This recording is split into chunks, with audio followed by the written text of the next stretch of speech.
waxaan u duceynayaa midigteeda, waxaan u duceynayaa qofka mirkeyga maqsuudka ka dhigay, waxaan u duceynayaa gabadha farxadda i siisay, waxaan u duceynayaa gabadha caruurteeda hooyada u ah, waxaan u duceynayaa boqoradda qalbigeyga ku weyn, waxaan u duceynayaa gabadha markii aan roobka ku socon waay isoo ximbaartay, waxaan u duceynayaa gabadha markaan waxba haysanin ii sabartay, waxaan u duceynayaa gabadha haddii aan qof kale la hadlayo xitaa aanan igaga masiiraynin marnaba, waxaan u duceynayaa gabadha fahantay qalbigeyga iyo weliba dareenkeyga, waxaan u duceynayaa xaaskeyga qaaliga ah Maryama.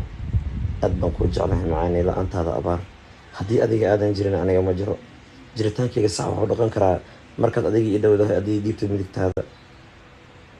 la-aantaada abaar waa ilaahay igama kaa qaado.